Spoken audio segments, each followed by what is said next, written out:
Chers amis internautes, bonjour et bon réveil matinal. En cette aurore encore alourdie des secousses du 7 décembre 2025, le Bénin se dresse avec la gravité des nations qui ont vu leur destin vaciller sous l'audace funeste de quelques égarés. Cette journée restera marquée par une blessure profonde, l'assaut des mutins contre le domicile du général de corps aérien Bertin Bada, au cours duquel son épouse a été grièvement touchée par balle avant de s'éteindre quelques heures plus tard.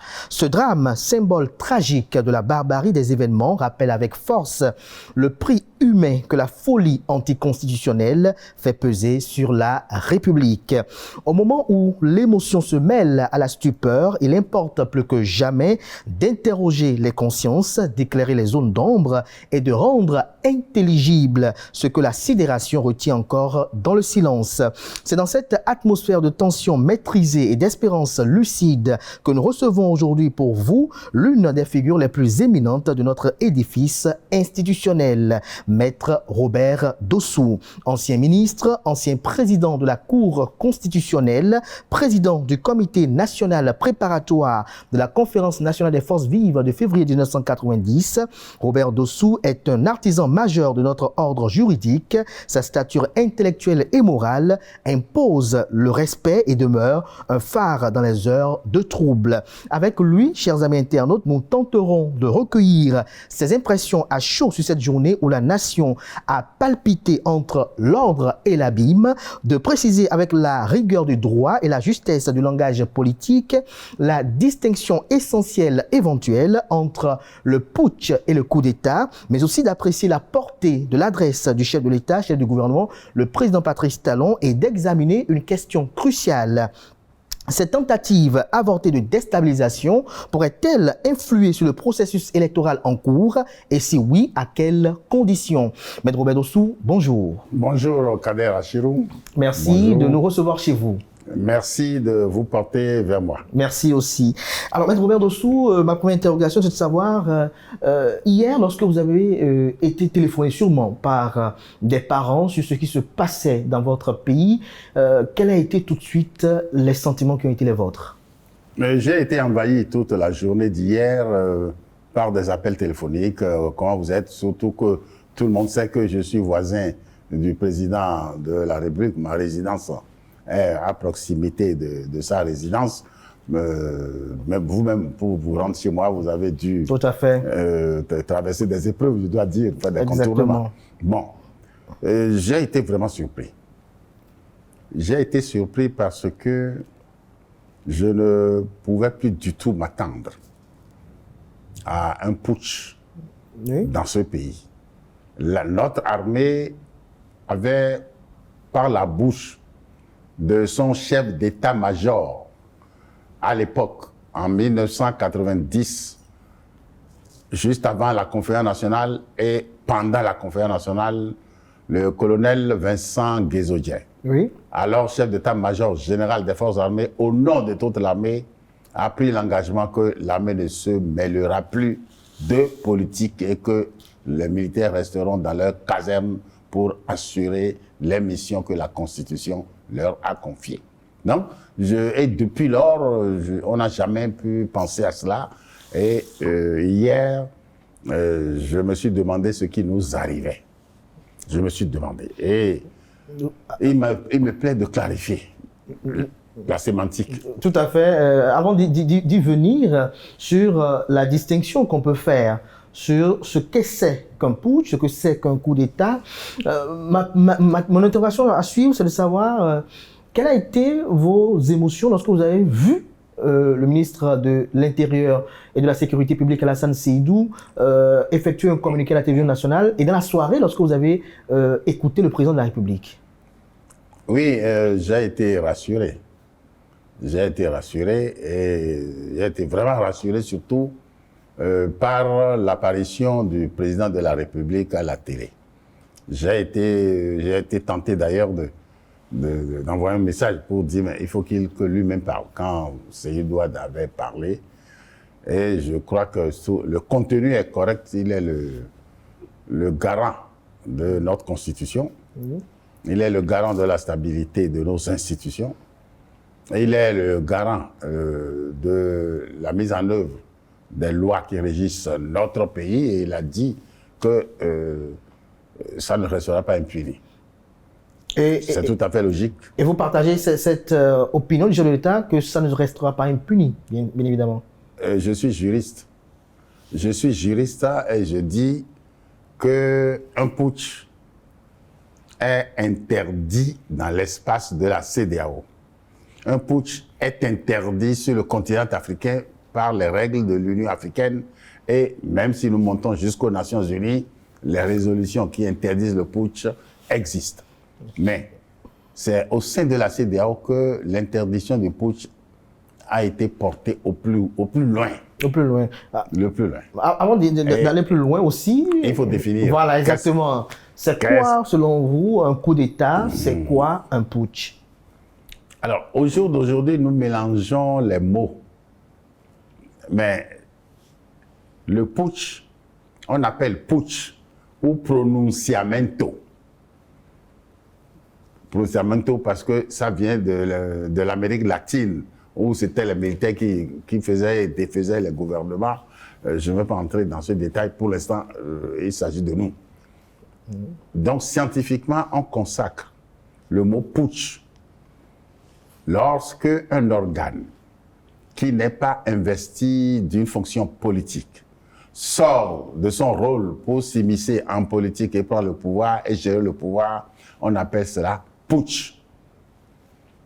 Et on parle de coup d'État lorsque un organe investi d'une fonction politique s'adjuge la fonction politique d'un autre organe pour exercer ces deux fonctions, la sienne et celle de son autre organe voisin. C'est là qu'on parle de coup d'État. Et les États africains, nous sommes souvent en coup d'État permanent, mais on ne va pas aborder cette question aujourd'hui. Aujourd'hui, nous allons juste parler du putsch. Et le putsch est interdit au cœur de la CEDEAO. Tous les États africains, tous les États membres de la CEDEAO ont souscrit à tous les instruments de la CEDEAO ayant interdit le putsch. Et cette règle interdisant le putsch, pour moi, est une règle d'ordre public. C'est-à-dire, aucune dérogation ne devrait être permise. Mais et pourtant, ces dernières années, il y a une floraison de putsch ou de tentatives de putsch dans notre espace. Je crois qu'il faut que nous y mettions fin. Justement, parlons de putsch dans notre espace ouest africain. On constate que la plupart des putschistes ont un discours. Est-ce que ce discours, selon vous, a une légitimité? Est-ce qu'il est convaincant? Mais un acte qui est à la fois illégal et illégitime ne peut pas créer un vocabulaire légitime, ne peut pas créer une pensée légitime. Donc, je crois que, je l'ai dit tout à l'heure, il n'y a aucun motif, aucune raison pour justifier un putsch. Nous devons éliminer les putschs de nos moyens de protestation politique. De protestation politique. Alors, selon vous, quelle est la véritable portée politique et institutionnelle de cette tentative de renversement d'hier? À la portée, c'est que certainement il y a une crise. Je dis certainement, parce que je ne veux pas encore aborder ça dans le cadre de cette émission. Nous sommes sous l'effet du choc que nous avons tous subi hier, et je crois que la nature elle-même aujourd'hui s'est mêlée de la partie, puisque hier il y avait le soleil toute la journée, et ça fait chaud toute la journée, et aujourd'hui une fraîcheur s'est répandue sur la ville de Cotonou, où la pluie est tombée toute la matinée. Pour moi, c'est un signe du destin. Donc, je crois que la calmie va être désormais notre règle. Alors, lorsqu'on suit le chef de l'État hier soir, on peut retenir qu'il y a encore des mutins dans la nature qui sont pas encore maîtrisés, si on peut le dire ainsi. Selon vous, est-ce que il y a des doutes de s'inquiéter encore? Je n'ai aucune information. Ça. J'étais au Togo, je suis rentré au soir de samedi. un peu fatigué. Et j'ai lu le courrier qui m'attendait les jours jusqu'à 2 heures du matin. Et depuis samedi soir, je n'ai pas mis le nez dehors. Donc, est-ce qu'il y a encore des mutins dans la nature? Je crois savoir qu'il y a une bonne mobilisation de notre armée nationale, appuyée par les forces des États membres de la CEDEAO. Je ne peux pas penser que ça puisse encore inquiéter. Au regard de votre histoire, de votre parcours, comment appréciez-vous la promptitude de la CEDEAO et son implication? Il existe. Il y a un texte adopté par la CEDEAO, à l'unanimité. Hein. C'est l'acte additionnel adopté le 17 février 2012, à l'unanimité par les États membres de la CEDEAO, et cet acte est relatif aux sanctions qu'il faut appliquer aux États qui ne respectent pas leurs engagements.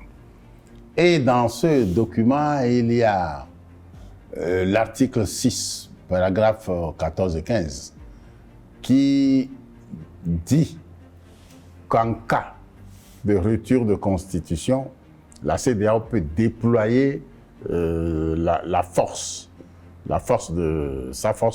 pour rétablir la constitutionnalité dans n'importe quel État membre. Et c'est ce qui a été fait. Il a été dit qu'à la demande de l'État du Bénin, mon interprétation des textes, c'est-à-dire le protocole sur la prévention, la gestion des crises, et de 1999, adopté à Lomé, le 10 décembre 1999, et le protocole additionnel sur la démocratie, les élections et la gouvernance, adopté en décembre également en 2001 à Dakar. Ces deux textes sont fondamentaux. Il y a dans le protocole additionnel un tout premier chapitre qui détermine la convergence des principes constitutionnels. Cela signifie que tous les membres, tous les États membres de la CEDEAO doivent dans leur constitution avoir des principes qui se ressemblent, qui convergent vers la démocratie. Est-ce que tous les États membres l'ont fait? Je crois que largement oui. Il y a dans le même texte, le protocole additionnel, le rôle qui a été fixé pour les armées, les forces de défense et de sécurité. Mais à cela s'est ajouté d'autres textes qui interdisent les ruptures de constitutionnalité, les violations graves des droits de l'homme et même le terrorisme. Et nous avons souscrit à plusieurs conventions relatives au terrorisme, à la lutte contre le terrorisme. Donc tous les États de la CEDEAO y ont souscrit. Mais le texte sur lequel j'attire toujours l'attention et qui est largement ignoré, c'est le texte dont j'ai parlé tout à l'heure, l'acte additionnel relatif aux sanctions que les organes de la CEDEAO sont habilités à infliger aux États. Parlez-nous de ces sanctions-là. Alors, non, cet acte-là donne une gamme, premièrement, énumère les sanctions qui vont par gradation et accompagne les sanctions de mesures de leur mise en œuvre et des mesures d'accompagnement. Lorsque des putschistes arrivent au pouvoir dans un pays, on sanctionne le pays. On sanctionne individuellement les putschistes. Mais en même temps, on leur tend une perche pour qu'ils fassent une transition et qu'ils dégagent. Bon. Mais comme la pratique a montré que il y a eu des putschistes ou tentatives des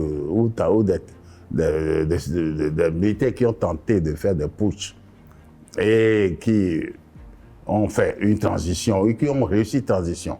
Et puis, après la transition, il est arrivé qu'on en ait jugé quelques-uns.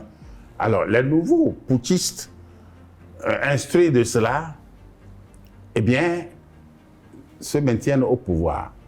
Or, le texte que j'ai cité, le texte que je cite, l'acte additionnel du 17 février 2012, portant les références à barre SA, point 13, barre 02, barre 12, qui énumère le régime des sanctions, dit dans un article 12 exactement ceci. Allez-y. Les auteurs et complices de coups d'État, les autorités en exercice qui tentent de se maintenir au pouvoir et d'empêcher toute possibilité d'alternance en modifiant la Constitution, ainsi que les acteurs et bénéficiaires de tous autres changements anticonstitutionnels, ne peuvent se présenter à la magistrature suprême de leurs États respectifs. La communauté et les États membres ne reconnaissent pas les gouvernements issus des prises de pouvoir par de tels procédés. Et tout le monde, il n'y a pas un seul État membre de la CEDEAO à la date du 17 février 2012 qui n'ait pas signé ce document. Ils ont tous souscrit à cela. Donc, ils sont tous soumis à ça. Mais aujourd'hui, tout le monde viole ces règles-là. Pourquoi ils violent? Mais ils violent parce qu'ils ne veulent pas se retrouver devant un tribunal qui va les juger pour avoir fait le putsch. Parce que quand vous faites un putsch, vous violez les règles communautaires, vous violez la constitution de votre pays, vous tombez sous le coup de la loi pénale de votre pays.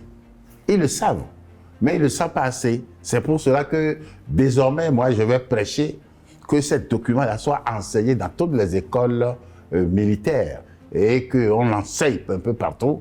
On peut donner des initiations à l'école primaire, renforcer un peu au secondaire et faire un enseignement complet au supérieur. Je crois que c'est nécessaire, mais toutes les écoles militaires doivent enseigner ces instruments-là à tout militaire pour que un militaire qui s'engage dans une aventure de ce genre sache exactement à quoi il s'expose. Alors, à vous entendre, le Bénin a donc vécu une tentative de putsch hier. Ah oui, mais c'est pas à m'entendre, c'est avéré. Et selon votre définition, votre clarification conceptuelle, oui, c'est pas un coup d'État.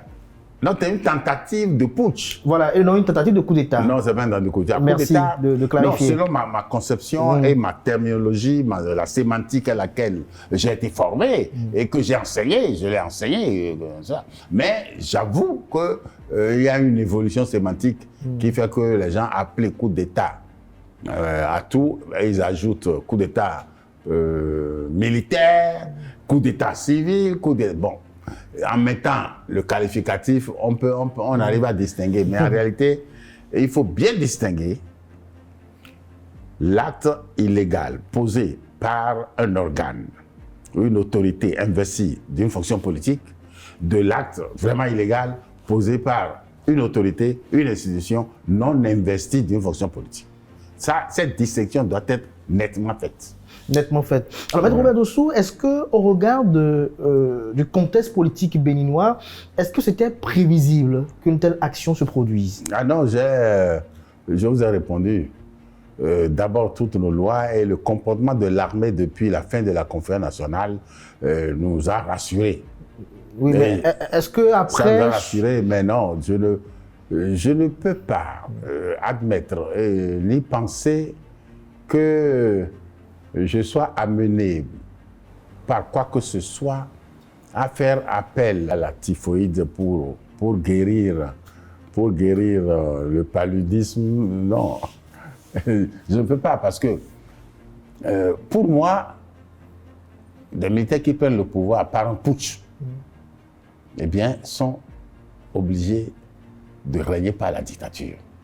Alors, l'expérience a prouvé quand vous vous plaignez de manque de liberté sous un régime et que vous faites venir le militaire, vous ne pouvez pas vous garantir à vous-même qu'il va respecter ce que vous avez dénoncé sous le régime précédent, qui va se satisfaire à votre aspiration à la liberté et à la démocratie. Justement, puisque vous le dites si bien, on a vu qu'aux premières heures de ces informations-là, on a vu des acteurs politiques contre le régime en place actuellement effectuer des vidéos pour soutenir les putschistes, si on peut le dire ainsi, avant que la situation soit inversée. Alors, est-ce que vous ne voyez pas parfois une hérésie de la pensée au niveau des acteurs politiques qui pensent qu'un putsch serait à leur avantage politique? Moi, je laisse chaque acteur politique à sa pensée, à sa doctrine. Moi, j'ai exprimé ma pensée et ma doctrine. Donc, chacun prend ses responsabilités dans ce qu'il fait. Et donc, selon votre doctrine et votre pensée, lorsqu'il y a putsch, la liberté, elle est restreinte totalement, elle est absente. Alors, le premier jour, tout le monde est content.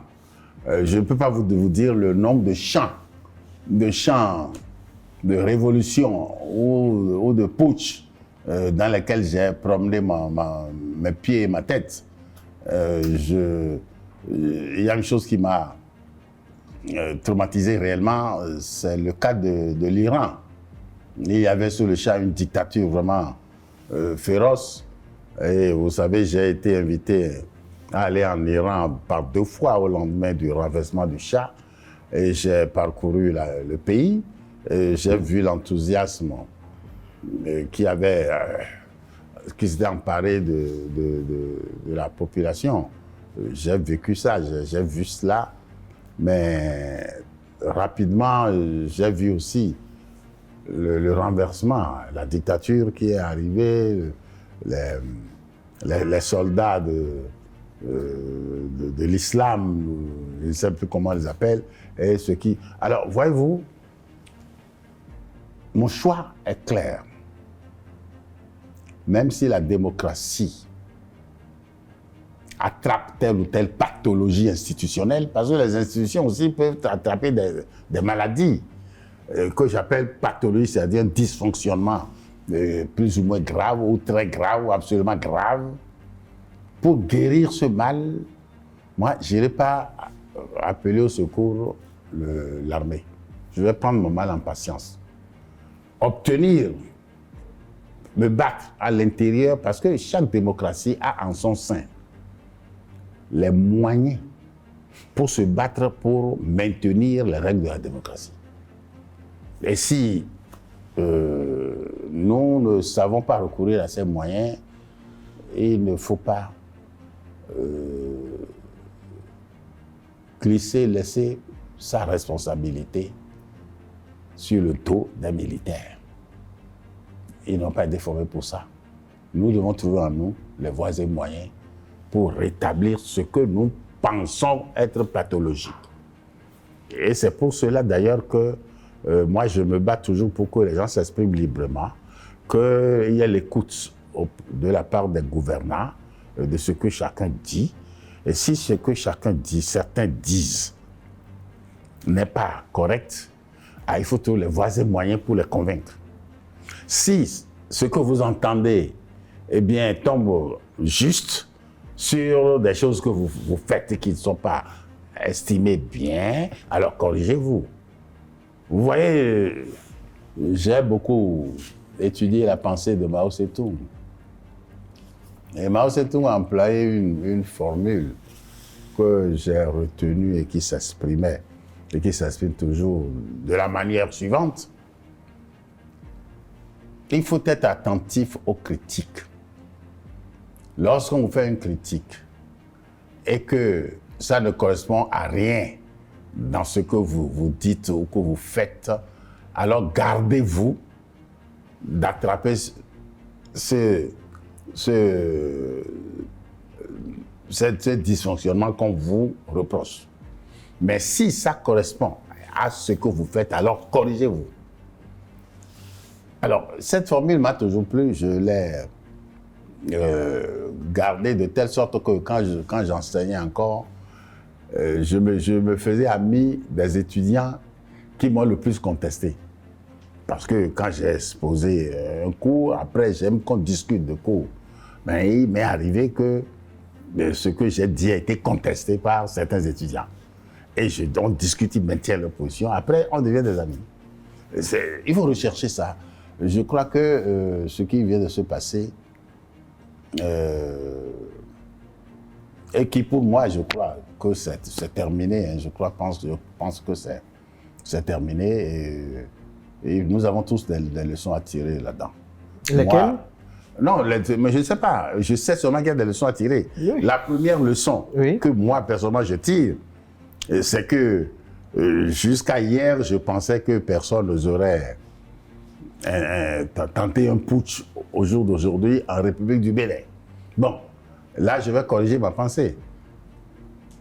En dehors de ça. C'est ça une leçon. En dehors de ça, les autres leçons, au fur et à mesure des jours et des faits qui me seront rapportés, je vais allonger la liste des leçons à tirer. Est-ce que vous ne faites pas un peu de langue de bois là? Non, je ne fais pas mal langue de bois, je fais langue de prudence.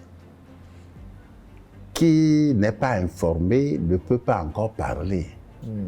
C'est ce matin que j'ai appris par RFI que 2 officiers ont été enlevés. Mais je l'avais déjà senti. Non, je l'ai appris dans le discours du chef de l'État hier soir. Mais le chef de l'État n'a pas précisé qui. Il a dit les gens qui sont aux mains encore des mutins. Qu'il déplore des pertes de vie. Bon, j'ai dit, nous avons connu beaucoup de putsch dans ce pays. Justement, est-ce qu'on a connu de cette mais ça se faisait jamais. On a eu des coups, mais on n'a jamais eu du sang versé. Non, les gens faisaient leur putsch en bonne entente à la douce, et puis bon, pour que en 1965, on prenne la démission de Akpiti et d'Ahomaregbe, le futur général Soglo. Il a mis juste le pistolet sur la tête, il a signé démission. Ils ont signé démission. Et la fait c'est clos en douceur.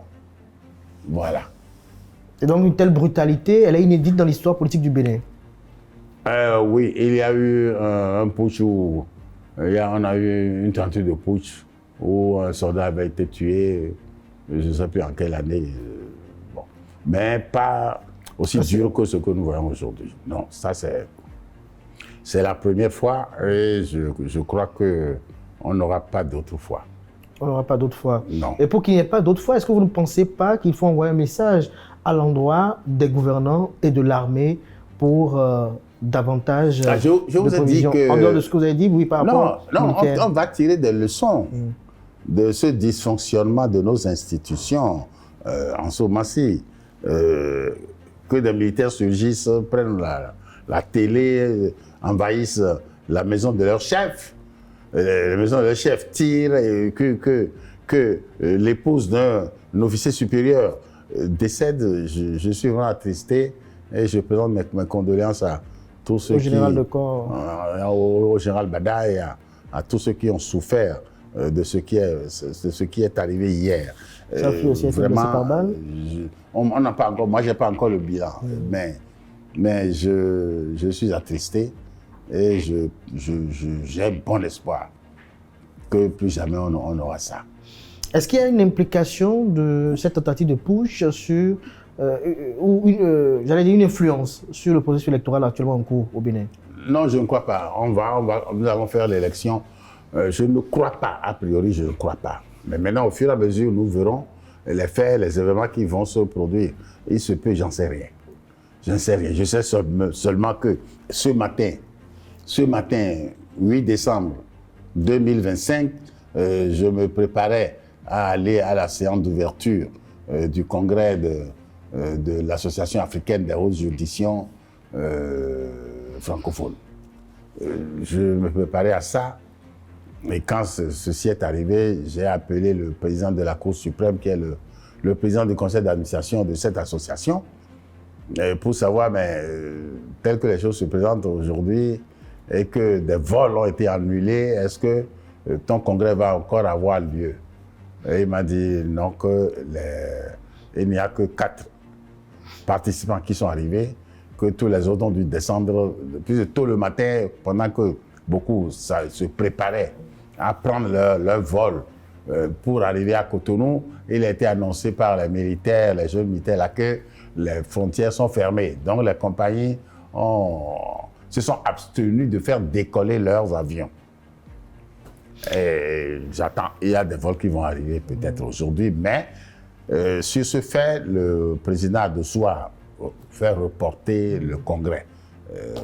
Bon, et on attend. Donc, au niveau des élections, puisque c'est votre préoccupation, justement, nous allons voir l'évolution. Et s'il y a des événements, la Sénat est là pour apprécier, la Cour constitutionnelle aussi a fait. Les organes, les autorités chargées de la gestion des élections aviseront. Mais a priori, je ne pense pas que cela puisse avoir le moindre effet sur nos élections. Mais en cas de possibilité, quelles sont les éventualités? En cas d'impossibilité. En cas de possibilité où il y a des pactes. Je préfère ne pas penser à cela. Alors, s'il y a une impossibilité, qu'on voit la nature de cette impossibilité, et ceux qui sont chargés de la gestion aviseront. Moi, je ne ferai que parler en disant ça c'est bon, ça c'est mauvais, on peut faire ci, on peut faire ça, mais je n'ai aucun pouvoir aujourd'hui. Et je l'ai eu hier quand j'étais président de la Cour constitutionnelle. Mais aujourd'hui, je n'ai plus aucun pouvoir pour dire que si telle chose se présente, moi je vais faire ci, je vais faire ça. Non. Donc attendons. Je vous ai dit, il y a des leçons à tirer. Il y a des leçons à tirer. Je m'en voudrais de conclure cet entretien sans quand même poser une question. Beaucoup de Béninois, ils sont nombreux à espérer écouter tout au moins quelques mots de Robert Dossou, ancien président de la Cour constitutionnelle, au regard de son rôle à la conférence nationale. Le Bénin a connu une récente révision de la Constitution qui instaure un Sénat dans lequel, si la loi est promulguée telle, vous êtes appelé à y siéger. Qu'est-ce que vous en pensez, Robert Dossou? Est-ce que vous pensez que cette révision constitutionnelle également fait partie d'un alibi ou constitue un alibi à ce que nous déplorons tous ce matin? Je vais vous raconter une petite anecdote. C'est une anecdote qui est survenue au XIIIe, au XIVe siècle dans le diocèse de Reims, en France. Un curé d'une paroisse a été voir son évêque pour l'informer que tel vient de publier un traité de la parole, comment parler. Et l'évêque dit, ah, mais ça c'est bien. Et puis, se retourne vers son curé et dit, mais quand est-ce qu'on va nous gratifier d'un traité sur le silence? Et cet abbé qui s'appelle abbé Dinuard, ça fait tilt. Et cet abbé, quelques mois après, a pondu un ouvrage d'un peu moins de 200 pages intitulé « L'art de se taire ». Je l'ai lu, comme je sais que je suis de tempérament très bavard, j'ai lu cet ouvrage au moins 4 ou 5 fois. Pourquoi? J'en ai tiré, parce que je voulais apprendre à me taire. Pourquoi vous devez vous taire? Parce que le silence, en réalité, est le lieu ou le moment où l'on fait mieux germer sa pensée. De telle sorte que quand après vous ouvrez la bouche, eh bien ce que vous sentez a du poids. Mais parler tout le temps n'est pas bien. Se taire tout le temps aussi n'est pas bien. Oui. Il faut se taire un peu, parler un peu, se taire un peu, parler un peu. Et qu'aujourd'hui on a l'occasion... Vous avez vu les oiseaux? Oui. Vous les avez vus dans le ciel? Ils battent les ailes, et puis après ils planent. Voilà ce que je fais. Donc, en ce moment-ci, je ne veux pas aborder. Ça fait, j'ai dit à tous ceux qui veulent m'entendre que depuis le mois d'août 2025, j'ai refusé toute interview. Et vous êtes le 3e organe de presse à qui j'ai accordé une interview depuis août 2025. Mais j'ai circonscrit cette interview à l'événement d'hier qui me fait sortir de mon silence. Vous êtes la 3e personne à qui, tous ceux qui m'ont appelé hier, des jours m'ont appelé et dit non, ce matin, je veux digérer parce que j'étais sous l'émotion hier. Et quand je suis trop sous émotion, je me tais. Je me tais pour digérer, maîtriser mon émotion avant d'ouvrir la parole. Donc on peut déduire de vos propos que cette révision constitutionnelle également vous a plongé dans des émotions. Non, et vous êtes en train de digérer aussi. Non. Parfois je me tais parce que je ne suis pas informé. Parfois je me tais pour ne pas que l'on m'assimile à X, Y ou Z. Et le moment où je dois parler, ça va venir. Ne soyez pas pressés de saisir ce que je pense. Vous l'aurez, ce que je pense. Merci à vous, Maître Robert Dosso, pour ce moment d'échange. Je vous invite à regarder droit dans votre caméra et à adresser des mots remplis d'espoir à l'endroit du peuple béninois, à l'endroit de ses gouvernants et à l'endroit de l'armée béninoise.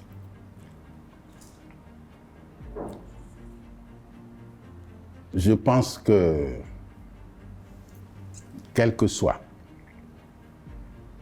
les mécontentements des uns et des autres, nous devons savoir que dans notre pays, il y a des choses qui sont bien et des choses qui sont susceptibles de fâcher les uns ou quelques-uns ou les autres, etc. Face à tout cela, nous devons nous dire que nous avons un beau pays. Nous devons nous convaincre que nous avons un bon pays et que ce qui ne va pas, il nous appartient à nous de prendre les voies les plus pacifiques pour les arranger. Ce que je dis là est valable pour tout le monde, y compris pour les militaires. Quels sont les problèmes qu'il y a à l'intérieur de l'armée? Moi, c'est hier seulement que j'ai su les bonnes conditions qu'on a faites aux militaires à l'ADA. Ici et là, on a amélioré leurs habitats. Et que les choses on a amélioré les choses pour eux, lesquelles vraiment, je ne me suis jamais préoccupé de ça. Ça n'a pas été ma préoccupation. Et si malgré cela, il y a des questions, ces questions ont leur solution au sein de l'armée. Il y a des voies pour les résoudre, mais venir nous effaroucher de temps en temps avec des armes comme ça en l'air et avec des morts, je crois que nous devons nous abstenir de cela. Et ensuite, s'il y a des questions, que ces questions soient mises sur le tapis, débattues, et que des solutions soient trouvées ici et là. Je crois que c'est mon espérance. Mais je suis convaincu, quand moi j'attaque quelque chose, que la pluie tombe, je le prends pour... c'est de très bon augure pour moi. Par conséquent, j'ai beaucoup d'espérance. J'ai beaucoup d'espérance que tous nos désirs seront au fur et à mesure comblés. Merci. Merci, Kader. Merci à vous, Maître Robert Dosso, pour ce moment d'échange. Merci à vous, chers amis internautes, pour l'attention que vous avez accordée à cet entretien télévisé. On reste connecté sur USAE TV à suivre dans les heures à venir ou dans la même séquence peut-être le président Théodore Ollot également sur cette actualité qui défraie la chronique et suscite beaucoup de réactions au sein de l'opinion publique nationale et internationale. Merci une fois encore et belle suite de programme sur USAE TV.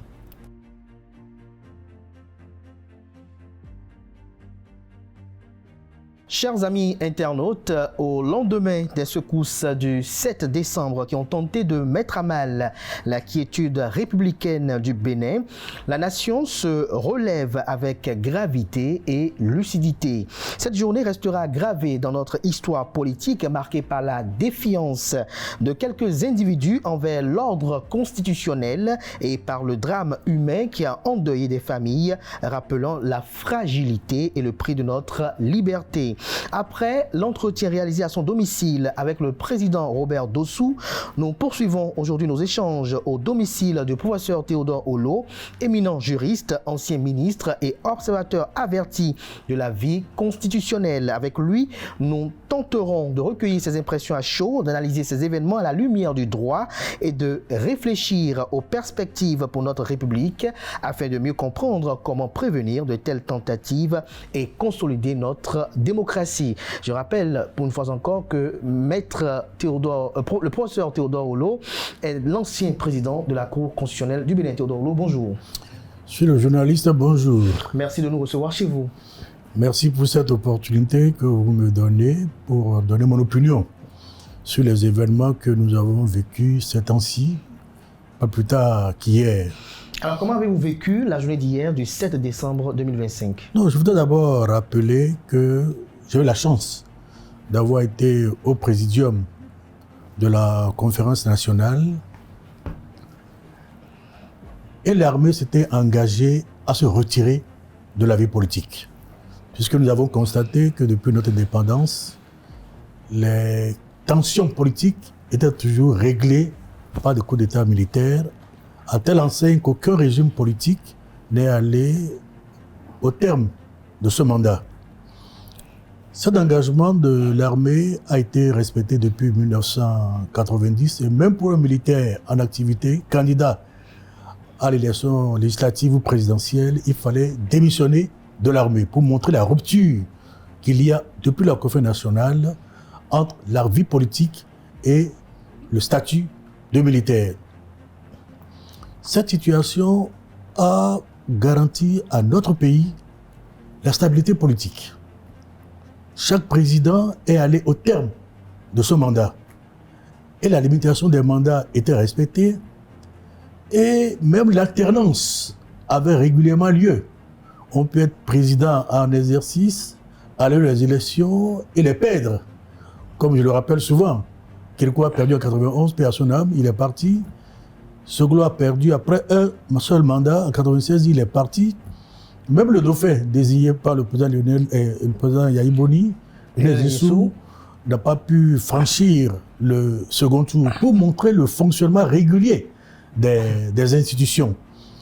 Et il est curieux que malgré cet engagement de la conférence nationale, quelques mutins aient pensé remettre en cause l'ordre constitutionnel pour provoquer un moment d'instabilité, ce qui n'est pas favorable au développement du pays. Et c'est pour cela que je voudrais féliciter le loyalisme de l'immense majorité de notre armée qui a montré qu'elle est une armée républicaine au service du pouvoir politique et non pas candidat à l'exercice du pouvoir politique. Dans une démocratie, le pouvoir se conquiert dans les urnes et ne peut pas être au bout de fusil. Je voudrais, par rapport également à cet événement, rappeler des inquiétudes que j'ai eues à un moment donné. Le président de la République m'honore de son amitié. Il lui arrive de passer me voir. Il lui arrive de m'inviter chez lui. À son domicile? À son domicile. On devait se voir aujourd'hui. Et quand j'ai eu l'information, je lui ai envoyé un message à 10h. Oui. Pas de réaction. J'ai envoyé un message, alors que d'habitude, dès que j'envoie un message, dans les 2 minutes qui suivent, j'ai la réponse. À 19h, je lui ai encore envoyé un message, pas de réponse, et je lui ai exprimé mon inquiétude.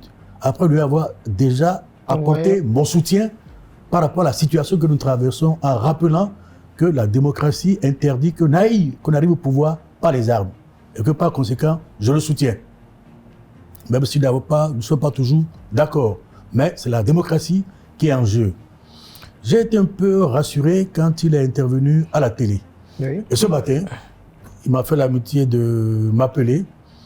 Il a des obligations ce matin. Nous n'aurons l'occasion de nous voir certainement que demain, selon sa disponibilité. Je voudrais aussi souligner la sagesse de notre classe politique.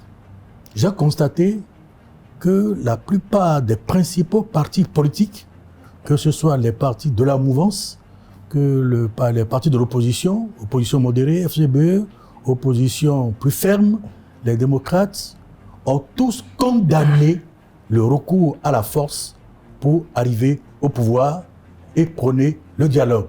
Je pense que c'est un signe de maturité de notre classe politique qui n'est pas disposée à violer l'ordre constitutionnel pour accéder au pouvoir, d'autant plus que nous appartenons à la communauté économique des États de l'Afrique de l'Ouest, à l'Union africaine et même aux Nations Unies, où il est interdit dans des protocoles que nous avons signés, ratifiés, d'accéder au pouvoir par la force. Et cette sagesse est un signe de maturité et de sagesse que je voudrais souligner. Mais cela signifie que dans une démocratie, nous devons savoir que c'est certainement la loi de la majorité, mais dans le respect des droits de l'opposition.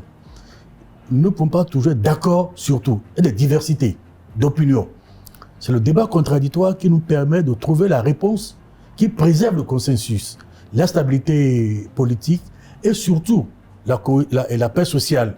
Et par conséquent, comme le prescrit notre statut de l'opposition, il est souhaitable que nous ayons la tradition que de temps en temps, les gouvernants du moment reçoivent l'opposition pour les consulter sur des questions d'intérêt national ou international, pour essayer d'expliquer leur position, pour essayer d'avoir leur point de vue, afin de dégager des règles qui ne sont pas forcément consensuelles, mais qui tiennent compte des préoccupations des uns et des autres. Parce que ceux qui sont dans la majorité aujourd'hui peuvent être dans l'opposition, et demain, puisque l'alternance joue.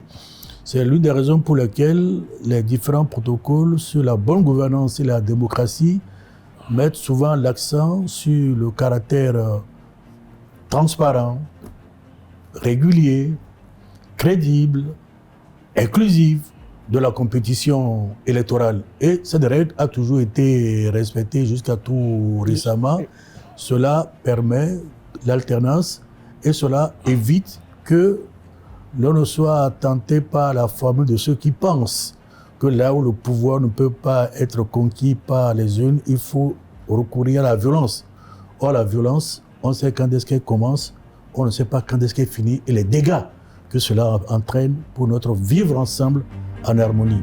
Donc, je pense que c'est une situation dans laquelle j'ai pu observer une sagesse de la classe politique, et je souhaiterais que les gouvernants profitent de cette situation pour rétablir les mécanismes de dialogue, d'échange, de concertation, pour essayer, chaque fois que c'est possible, de trouver des règles consensuelles.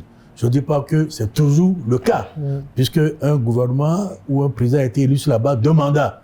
C'est le peuple qui le lui a confié. Il met en œuvre ce mandat. Mais l'opposition a le droit non seulement de critiquer ce programme, mais d'indiquer également les solutions alternatives par rapport au programme qui est mis en œuvre. Ce qui apporte aussi un éclairage à l'opinion publique pour que demain le corps électoral puisse s'en inspirer. Ce qui permet aussi aux gouvernants, si l'opposition a raison, de corriger le tir pour préserver toujours le vivre en harmonie, parce que le développement ne peut pas être une réalité s'il y a des tensions de façon permanente dans notre pays. C'est ce que nous devons éviter. Et je me réjouis que depuis la conférence nationale, comme je l'ai rappelé, tous les présidents élus sont allés au terme de ce mandat. Même quand vous êtes président, que vous êtes battu, vous quittez le pouvoir et la vie continue. Et nous avons un statut des anciens présidents de la République qui leur garantit une certaine vie dans la sécurité, dans l'harmonie et dans le respect de l'ordre constitutionnel.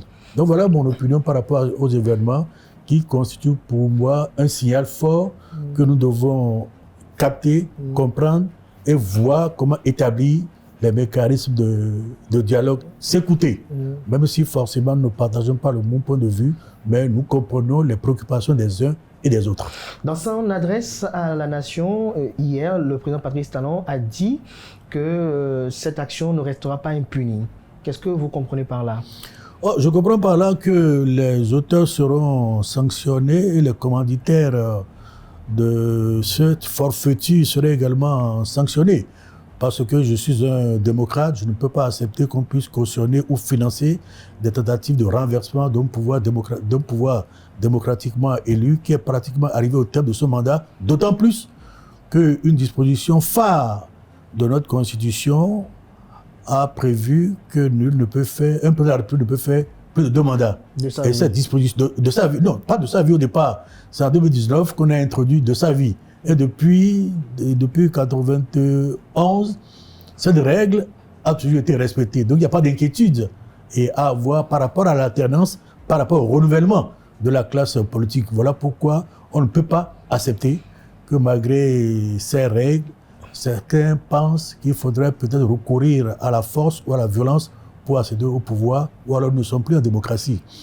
Je le dis d'autant plus que jeune collégien en 65, j'ai entendu, je suis resté sensible à ces propos du ministre de l'Intérieur du général Soglo de l'époque, à Philippe, qui en décembre 1965, après qu'ils aient renversé Kongaku Tairou, qui avait succédé à Omar Igbe, qui avait fait destituer par le comité central ou le bureau politique du parti démocratique Dahomey, le président Sorobinga Apiti, paix à leur âme, a déclaré à Fongbe que le pouvoir politique est comme le sein d'une femme.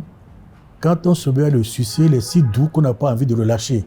Et vous allez voir que dans beaucoup de pays d'Afrique, même quand les militaires disent qu'ils ne feront qu'1 an ou 2 ans, non seulement ils se maintiennent au pouvoir, mais sont candidats à la mandature suprême tout en restant militaire, ou alors, comme dans certains pays du Sahel, ils sont reconduits par l'institution militaire sans élection, avec des mandats qui sont renouvelables à l'infini.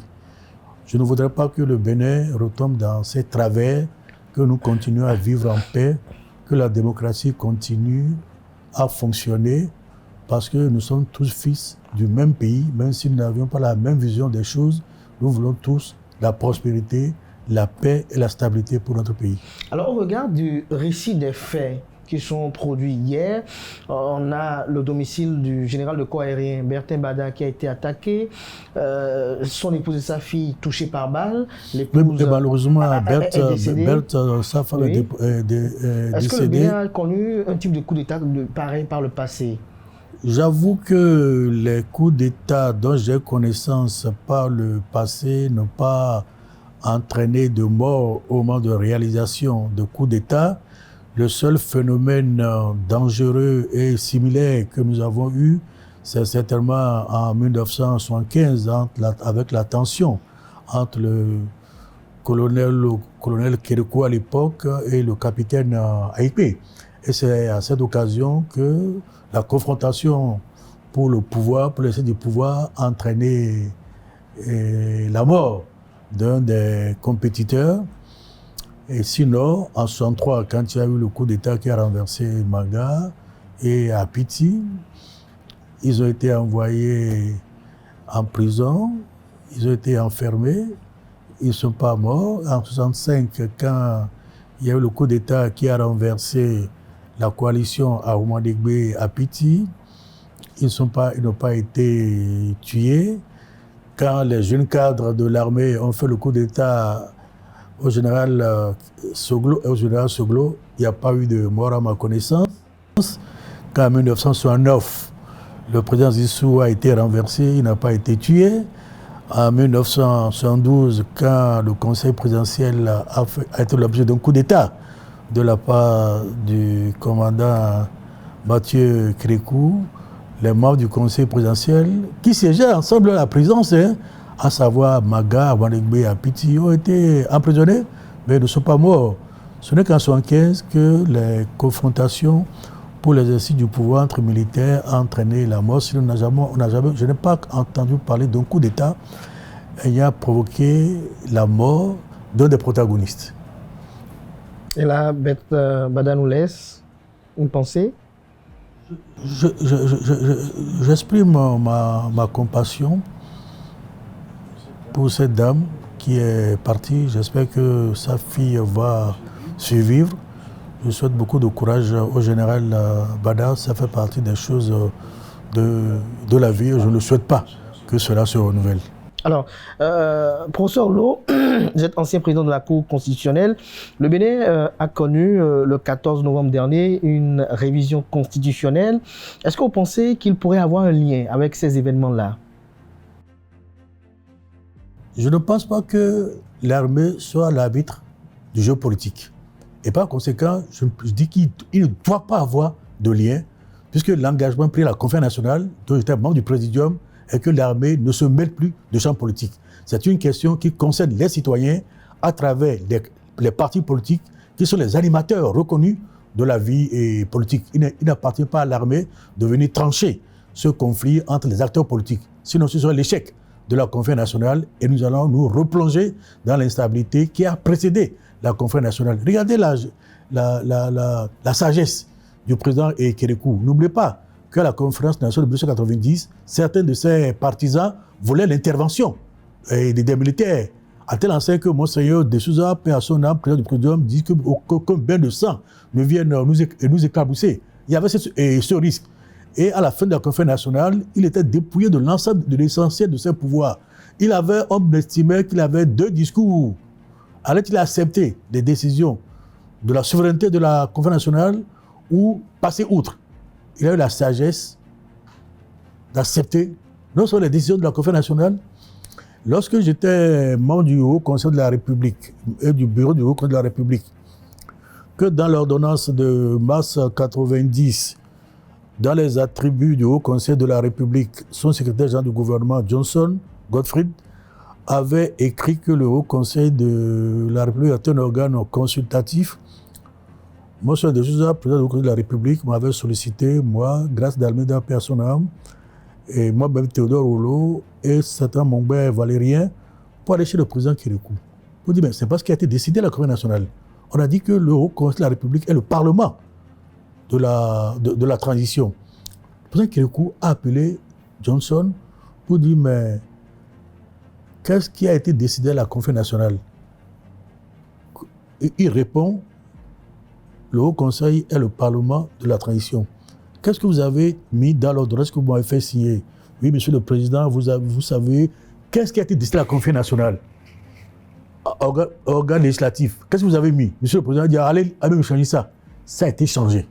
D'où la collaboration que nous avons eue entre le Haut Conseil de la République, le président Kérékou et le Premier ministre Nicéphore Dieudonné Soglo.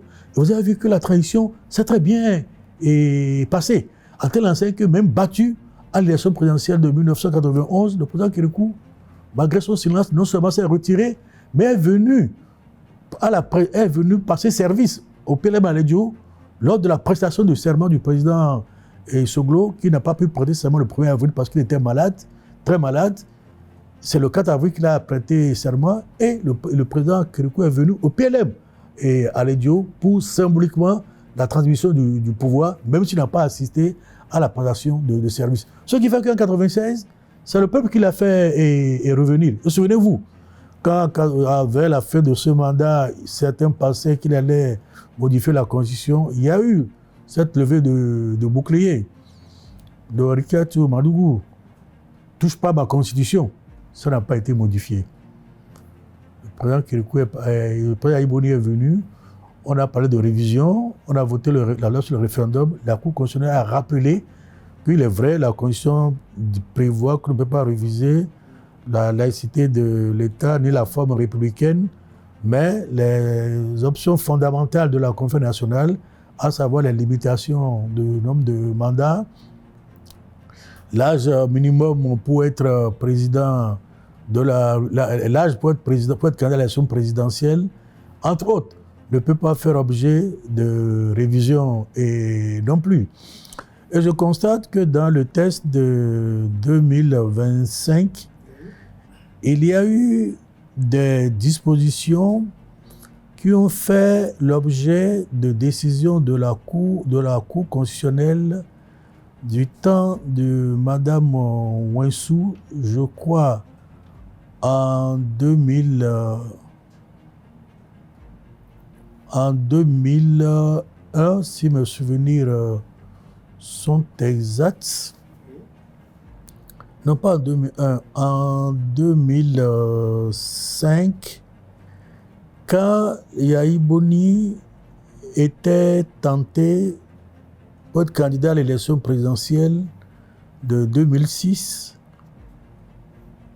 il était président directeur général, je crois, de la BOAD avec résidence à Lomé.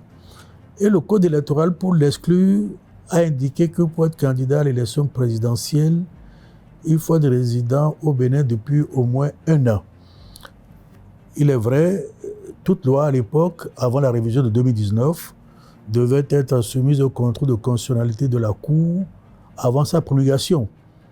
Et la Cour a dit que pour être candidat à l'élection présidentielle, il faut être candidat au moment, il faut être présent dans le pays au moment du dépôt du dossier.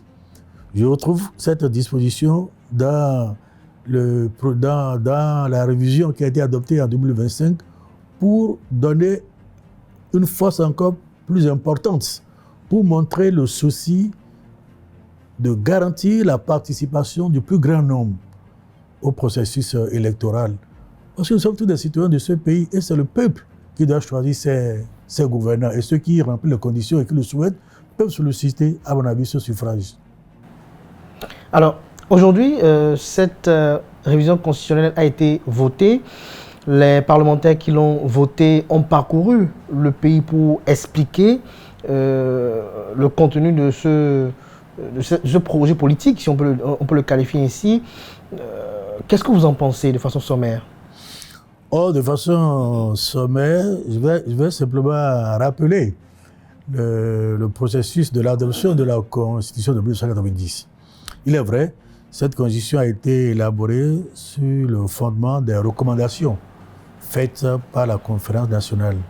Mais lorsque l'avant-projet de la Constitution a été élaboré, le Haut Conseil de la République a conçu des équipes pour sillonner l'ensemble du territoire national pour recueillir l'opinion des uns et des autres. Nous sommes même allés dans les casernes militaires pour avoir l'opinion des uns et des autres.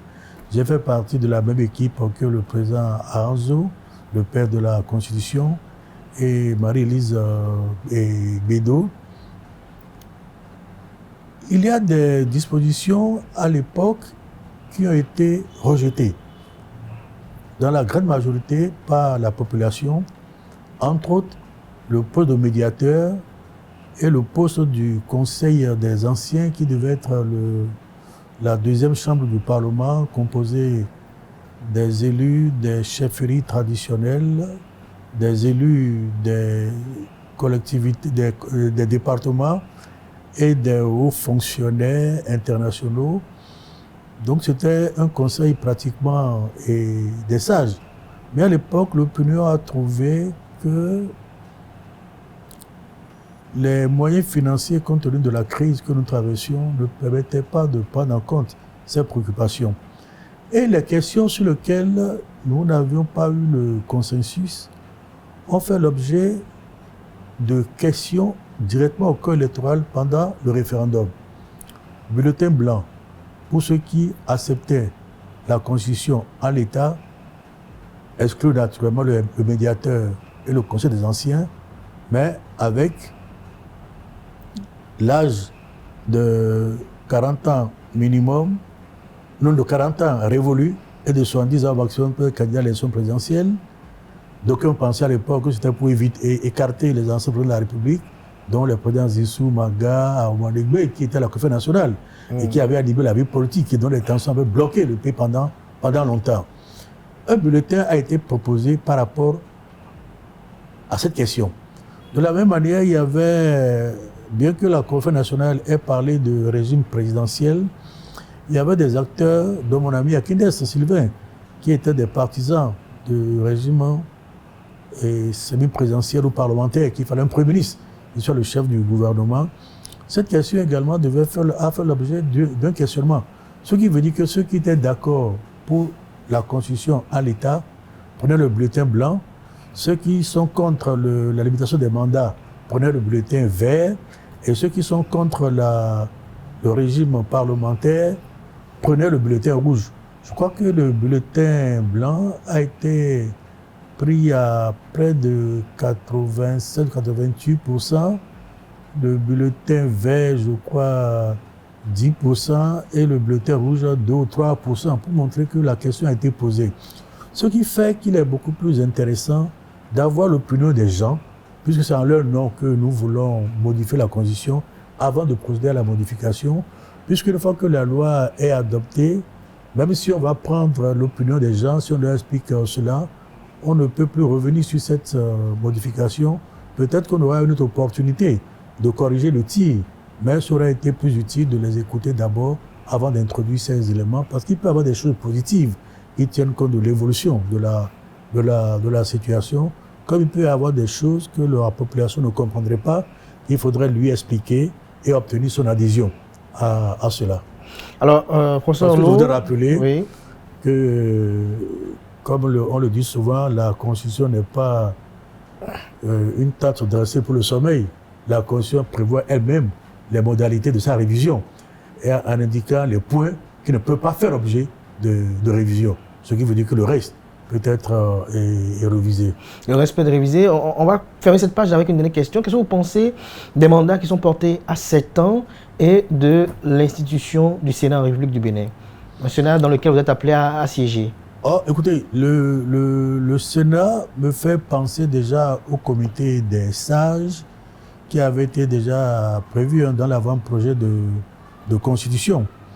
Ce qui fait que ce comité peut assumer une fonction de régulation de la vie politique.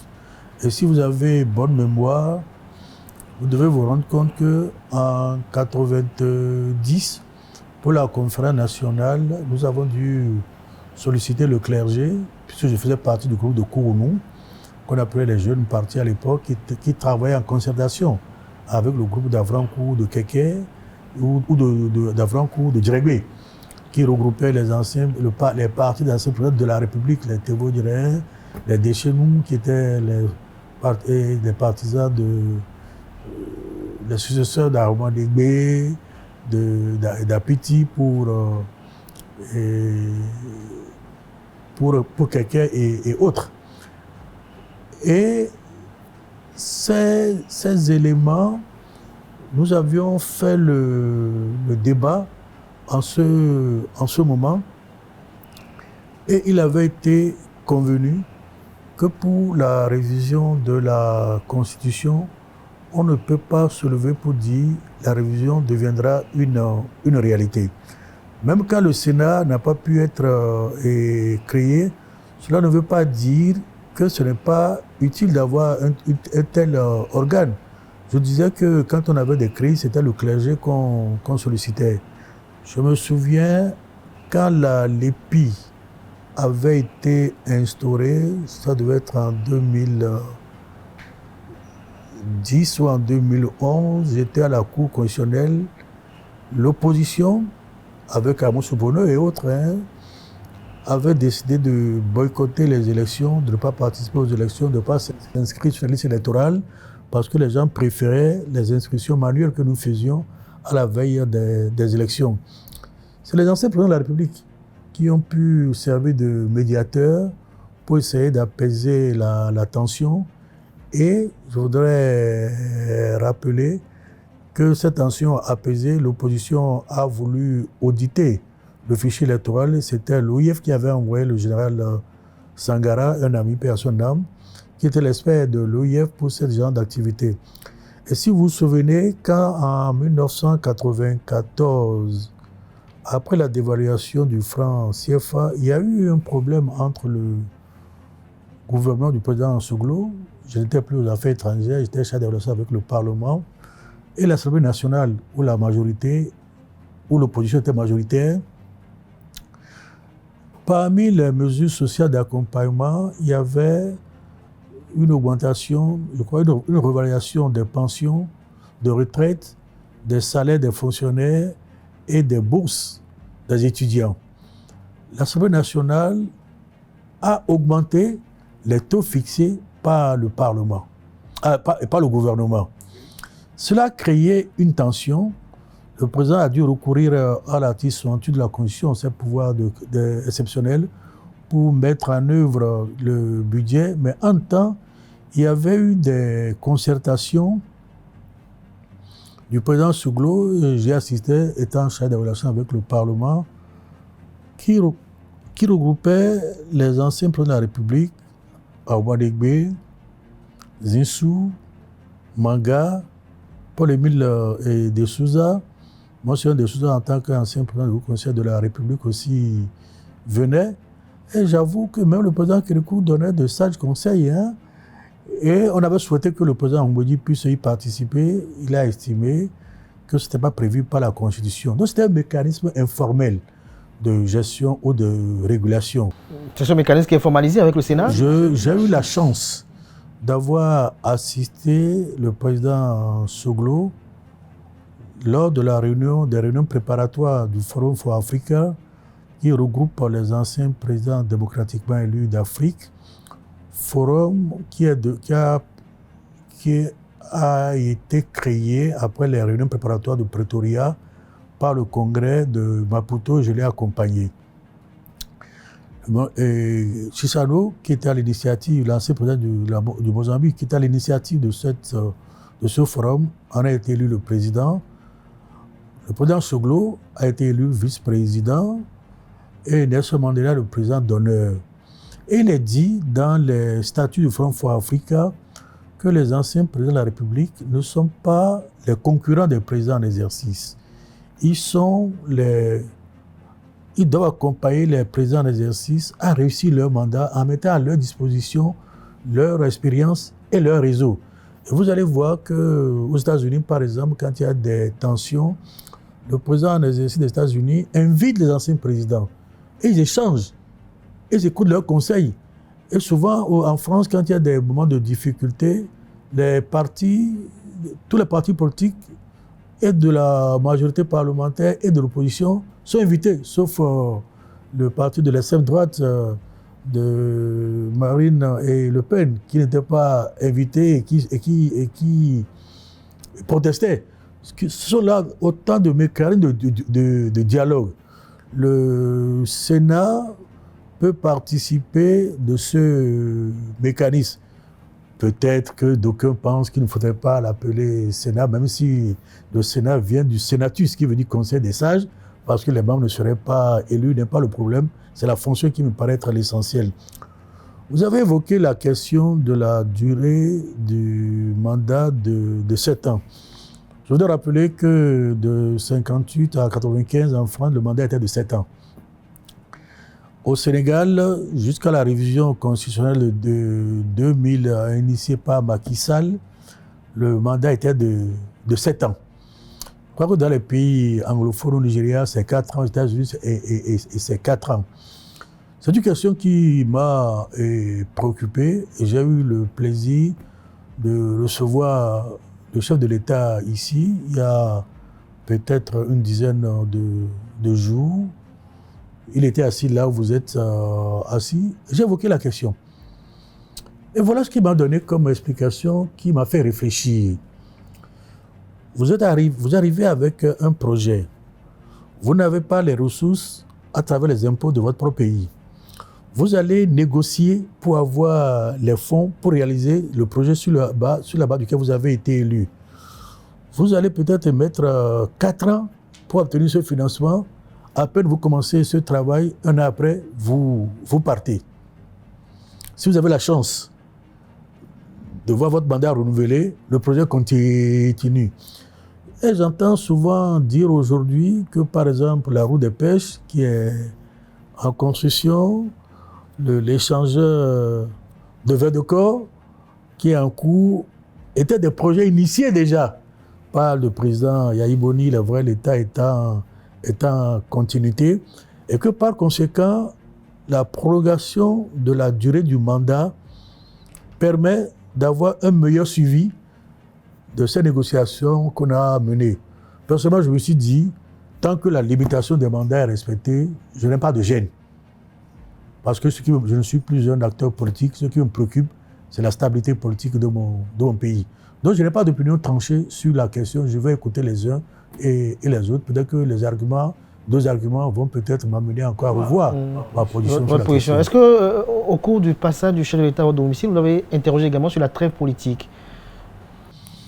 Vous savez, si vous lisez bien le projet de constitution, vous verrez que la trêve politique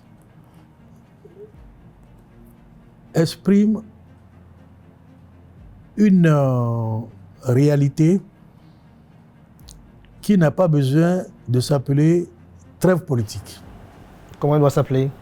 Par exemple, dans la révision, il est bien dit que les partis de l'opposition critiquent l'action du gouvernement, proposent des alternatives, ce qui veut dire qu'ils ont des opinions à exprimer, de divergence. Il peut y avoir des accords de gouvernance entre opposition et majorité.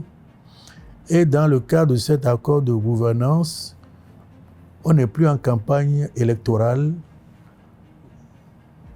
pendant une bonne partie du mandat, sauf la dernière année du mandat. Quelle est la réalité que j'ai constatée au Bénin? Je ne dis pas que c'est le cas partout. Au Sénégal, vous n'allez pas voir ça.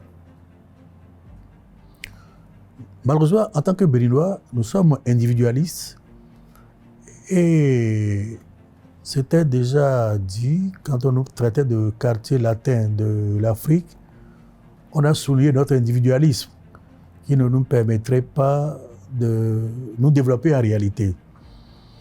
Chaque fois que vous avez un président de la République, on se mobilise pour l'empêcher de mettre en œuvre le programme qui a obtenu l'accord du corps majoritaire à travers les élections. Vous souvenez-vous, hein? On a dit qu'on ne mange pas les pavés.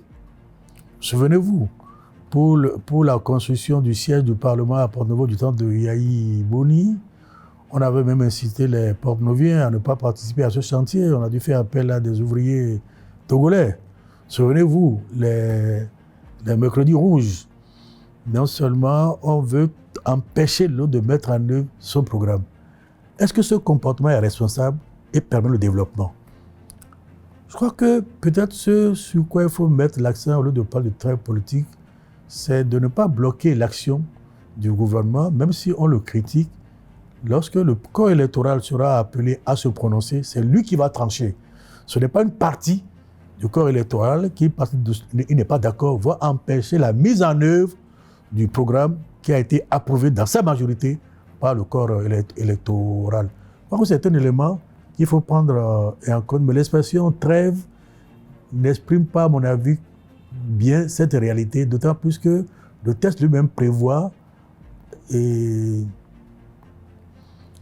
la critique et des propositions alternatives. Ce que prévoyait déjà le statut de l'opposition, qui non seulement donne le droit à l'opposition de critiquer, mais aussi de faire des positions alternatives, et qui prévoit également que le chef de l'État consulte pour des questions d'intérêt général les forces, le chef de l'opposition. Voilà pourquoi il y a un statut du chef de l'opposition. Donc, je ne fais pas de débat partisan. Je veux j'apporte un éclairage et je suis ouvert aux échanges pour écouter également l'autre partie. Ça peut m'amener aussi à améliorer ma compréhension du phénomène. Et je rappelle que je continue mes échanges avec le président et ça fait partie peut-être des questions qui feront objet d'échanges puisque le chef de l'État aussi veut avoir des informations, à mon avis. Comme moi aussi, j'apprends quand je discute avec lui, il a des informations que je n'ai pas. Et je le rappelle souvent que c'était ma manière de travailler avec le président Soglo. Quand j'étais ministre, qu'en conseil des ministres, je n'étais pas d'accord avec une opinion, par respect pour lui, je ne me prononçais pas. Et mon silence est déjà un signal. Dès qu'on sort du conseil des ministres, il me dit alors, je sais que vous n'êtes pas d'accord, qu'est-ce que vous en pensez? Et on discute. Quelquefois, c'est lui qui me convainc et je me rallie. Quelquefois, c'est moi qui le convainc et il s'approprie mon opinion et ça ne me gêne pas pour mettre en œuvre cette opinion. D'où l'utilité du dialogue, parce que personne ne peut penser détenir seul la vérité. Il faut aussi écouter, apprendre à écouter l'autre. Et si nous sommes fils du même pays, si nous voulons le bien du pays, nous devons apprendre à dialoguer, à nous écouter et à prendre en compte les préoccupations des uns et des autres. Que pensez-vous des accords de gouvernance et de coalition parlementaire que vous avez évoqués tout à l'heure, qui demandent à ce que même des partis politiques opposés, c'est-à-dire de l'opposition de la mouvance, puissent se mettre ensemble pour peut-être... Supposons qu'il y ait une crise, que le pays soit en difficulté. Vous ne pensez pas qu'il peut y avoir des accords de gouvernance? Ce n'est pas la situation naturelle ou de tous les jours. Mais il y a des situations où nous devons faire front ensemble. Nous savons que la dévaluation du franc CFA, mais ça n'impacte pas que la majorité. Ça impacte tout le monde. D'où l'utilité d'échanger pour voir la solution qui nous permet de mieux nous en sortir. Donc il y a des situations, même dans les pays développés, mais il y a des moments de tension où vous avez à un moment donné un consensus pour conduire la situation pendant un certain temps. Quand la normalité est rétablie, chacun retrouve sa liberté. Sinon, on fait des concessions. Vous êtes journaliste, vous suivez les débats en France pour l'adoption du budget. Vous voyez très souvent le Parti socialiste qui fait des compromis et la droite aussi, le parti au pouvoir, fait également des concessions pour trouver le juste milieu qui puisse permettre à la France d'avoir un budget. Un pays comme la Belgique et comme l'Espagne, depuis 2 ou 3 ans, n'a pas de budget. L'Italie est venue avec Georgina, qui est de l'extrême droite, et qui a mis de l'eau dans son vin par rapport à certaines de ses propositions sur lesquelles elle a été élue Premier ministre et président du Conseil, parce qu'elle est confrontée aussi à certaines réalités. Elle doit tenir compte aussi de la résistance d'une partie de l'opinion pour que sa politique puisse avoir un certain soutien. Vous ne pouvez pas imposer votre volonté, d'où l'utilité d'échanger. Et l'accord de gouvernance permet à des moments donnés de faire front par rapport à un danger commun. Une fois que le danger est écarté, la vie continue. Non, ce n'est pas une obligation, c'est une possibilité. Il ne faut pas l'empêcher. Il ne faut pas l'empêcher. Merci à vous pour ces éclairages. Merci pour ces opinions sur ce sujet aussi également d'actualité. On va revenir à cette tentative de putsch. Professeur Théodore Olo, nous sommes presque à la fin de cet entretien. Vous allez regarder droit dans votre caméra et dire quelques mots remplis d'espoir au peuple béninois. On sait que votre voix compte dans la cité. Vous faites partie des gardiens du temple, si on peut le dire ainsi. Un mot à l'endroit de la population béninoise, à l'endroit du président de la République et également à l'endroit des forces de défense et de sécurité. Je crois que nous sommes tous fils du même pays. Nous sommes condamnés à vivre ensemble.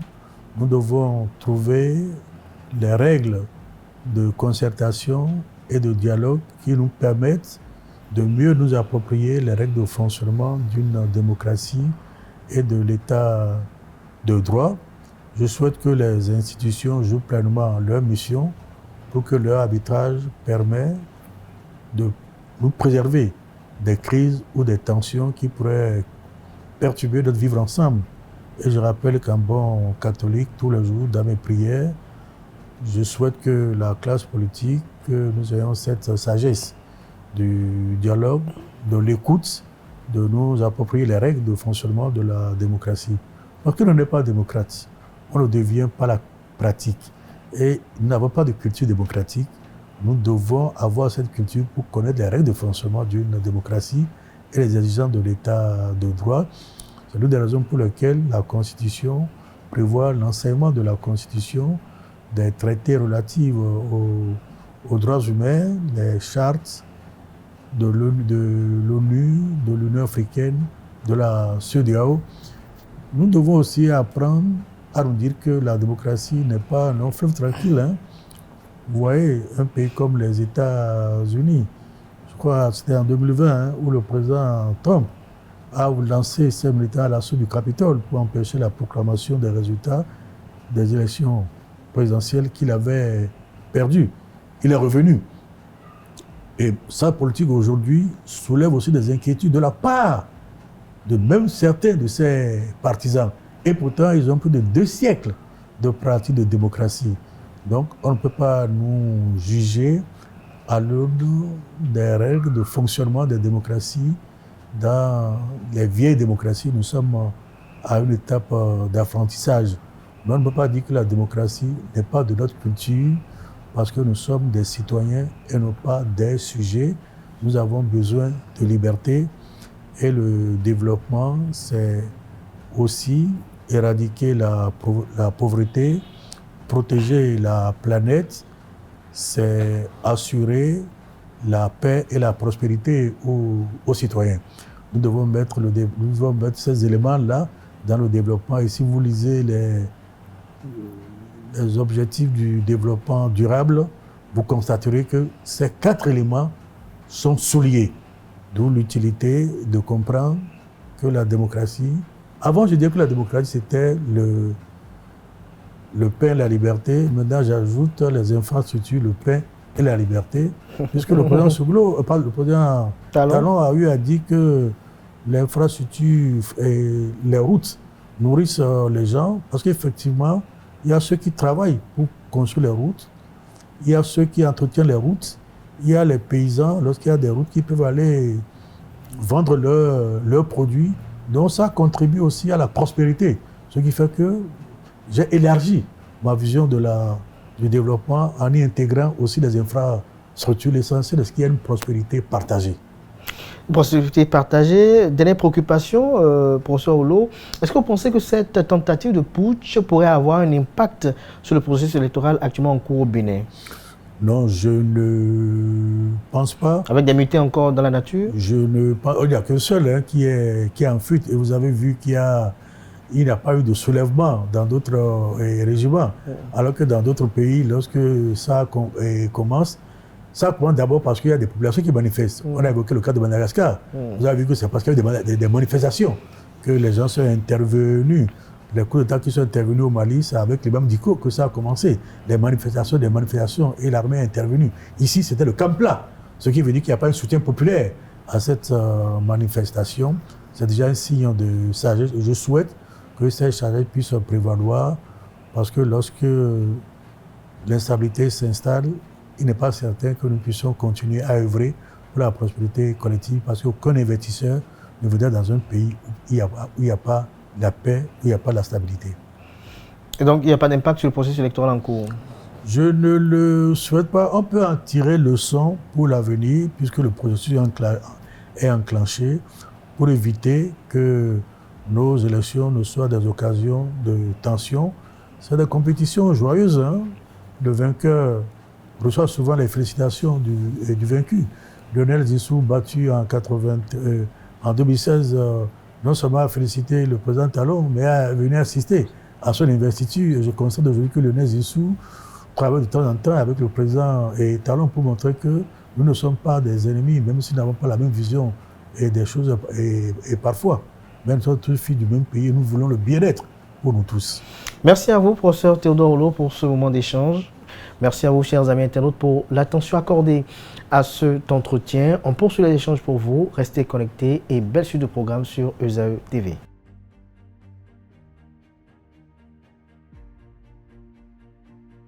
Chers amis internautes, après Maître Robert Dossou, après le professeur Théodore Olo, tous deux anciens présidents de la Cour constitutionnelle du Bénin, juste après eux, nous recevons une figure dont la voix s'est depuis des décennies imposée comme l'un des vigiles les plus exigeants de l'état de droit et des libertés publiques. Sadikou Ayo Alao, juriste averti, acteur majeur de la société civile, défenseur infatigable de la démocratie et des droits humains, demeure l'un de ces esprits dont la rigueur intellectuelle et la probité morale éclairent les heures d'incertitude. Président du GRDS Afrique, entendez groupement d'études et de recherche sur la démocratie et le développement économique et social, qui est une organisation non gouvernementale panafricaine créée en 1990 pour promouvoir la démocratie et le développement durable en Afrique, regroupant universitaires et professionnels qui travaillent sur des enjeux de gouvernance, de droits humains et d'accompagnement des transitions démocratiques. Il est observateur attentif des dérives comme des avancées. Il est de ceux qui n'éludent ni les questions qui fâchent, ni les responsabilités qui s'imposent. Sa parole, empreinte de hauteur, de constance et de courage, s'est toujours dressée contre les tentations de l'arbitraire et pour la prééminence de la loi. En ce lendemain d'une tentative de déstabilisation heureusement déjouée, son analyse revêt un caractère d'autant plus précieux que le pays interroge ses fondements, scrute sa résilience et réaffirme l'exigence d'un pacte républicain inaltérable. Avec lui, il sera question d'éclairer la nation, dissiper les ombres et rappeler avec la force de l'expérience que la démocratie ne survit que lorsqu'elle est défendue avec vigilance, lucidité et rectitude. Maître Sadiko Ayolao, bonjour. Bonjour mon frère. Merci de nous recevoir chez vous. C'est moi, vous êtes chez vous, chez moi. Le 7 décembre, hier, votre pays a été victime d'événements regrettables. Comment avez-vous vécu toute la journée d'hier? Pour tous les Béninois qui aiment ce pays, tous les Béninois consciencieux, ça a été une journée terrible. Personne n'a pu sortir. Et ça a été très malheureux parce que beaucoup de Béninois, depuis un certain nombre d'années, notamment depuis notre conférence nationale, se sont crus délivrés à jamais de ce genre d'errement. On n'a pas pensé que de tels errements pouvaient encore nous arriver. C'est pour cela que ceux que vous avez cités avant moi, qui sont des camarades, des amis, nous avons une idée, une pensée commune envers cette manière d'essayer d'accéder au pouvoir. Nous autres n'avons connu que les urnes pour accéder au pouvoir. Et si en 90, le GEDES s'est créé, c'est autour de cette idée-là. Le Bénin, par le passé, avait connu beaucoup de situations analogues. La conférence nationale y a mis définitivement un terme. Et des cadres intellectuels africains se sont mis ensemble pour dire nous devons aider nos pays à faire en sorte que tout le monde croit dans ces élections pour accéder au pouvoir. C'est dommage que depuis quelques années, il y ait eu du recul par nos propres fautes.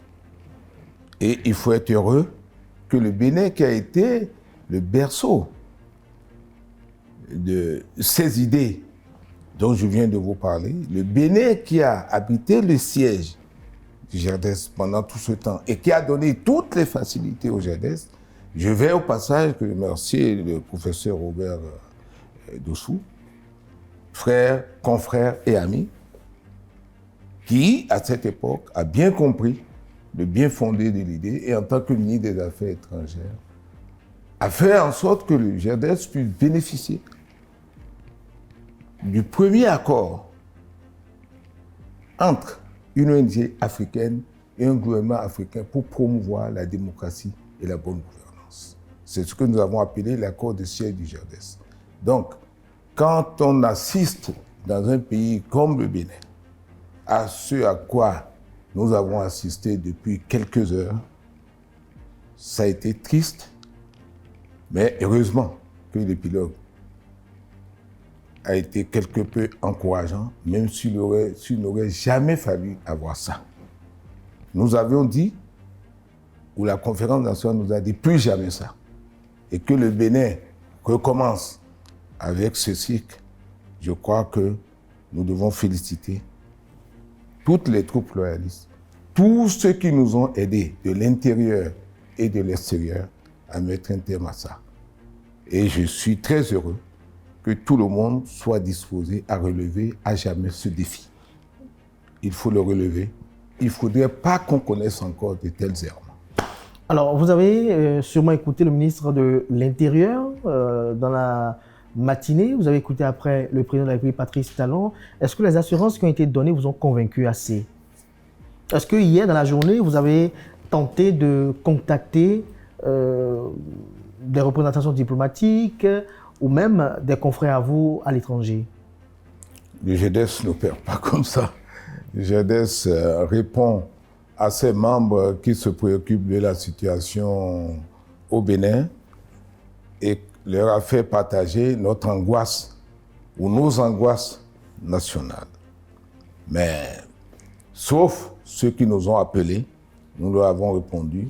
Nous sommes en face de quelques dangers et nous espérons qu'ils seront très rapidement résolus.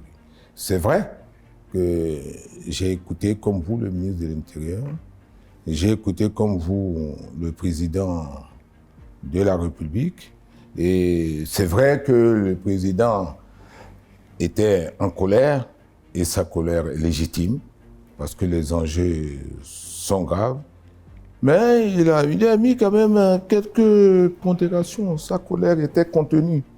Il a essayé de se contenir, et je crois qu'il a bien fait de se contenir devant un événement aussi grave.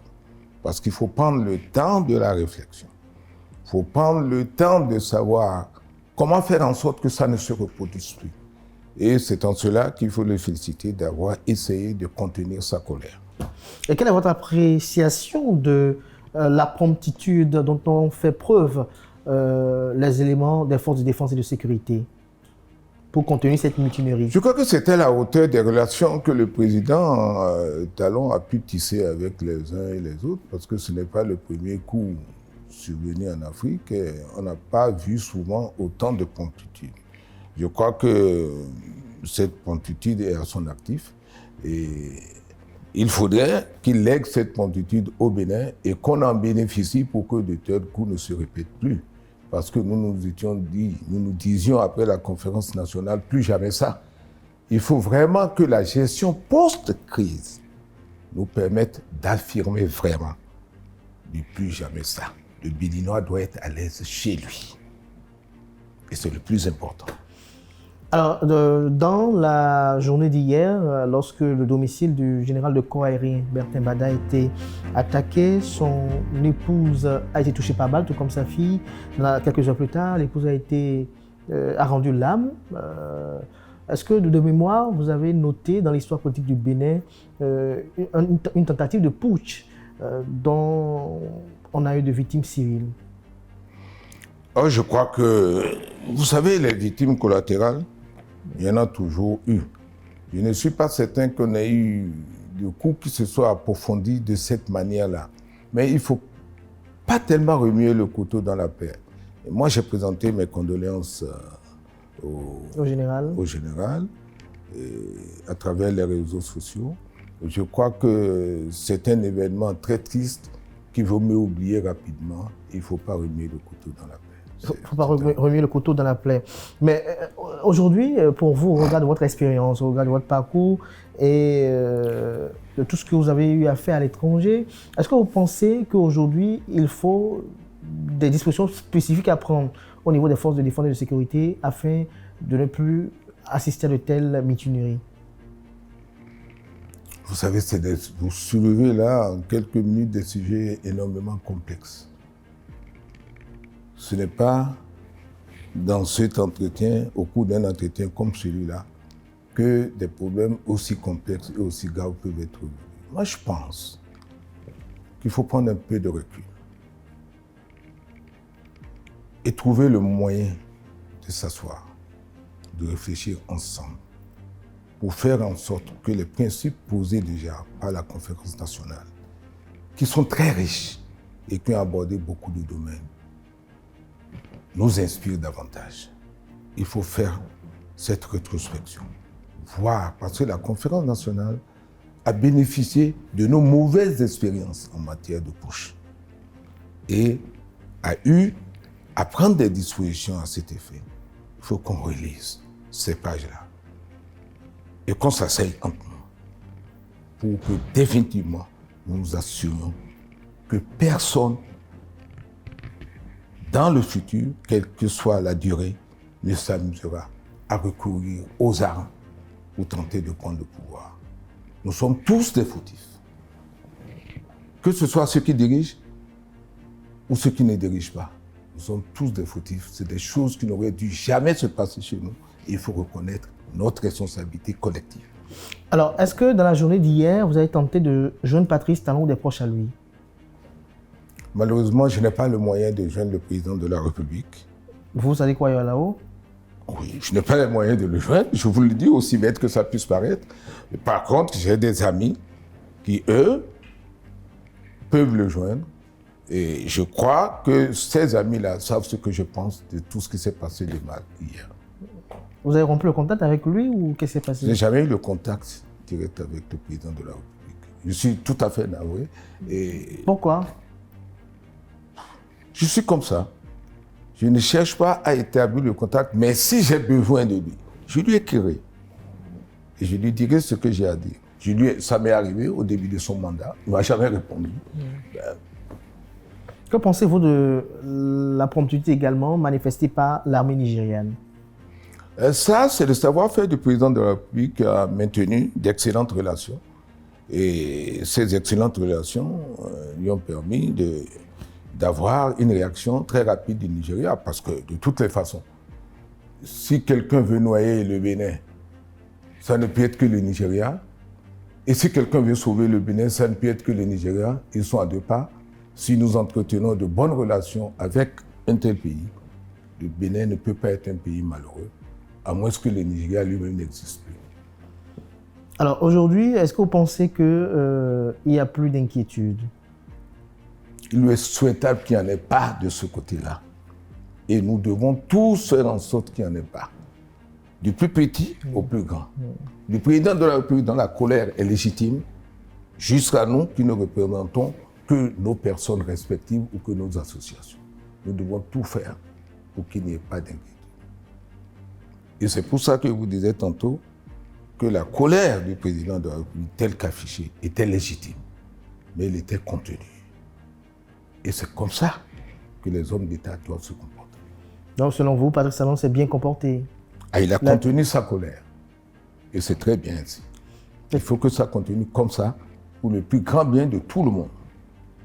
Alors, dans la matinée d'hier, au moment où ce message était diffusé au niveau de la télévision nationale, on a vu, ils étaient que 2 ou 3, quelques citoyens béninois, ou béninois on peut dire ainsi, vivant à l'étranger, applaudir et apporter leur soutien aux putschistes. Est-ce que pour vous, vous pensez que les putschs sont des moyens de règlement de conflits politiques ou des canaux à travers lesquels les revendications politiques peuvent être manifestées?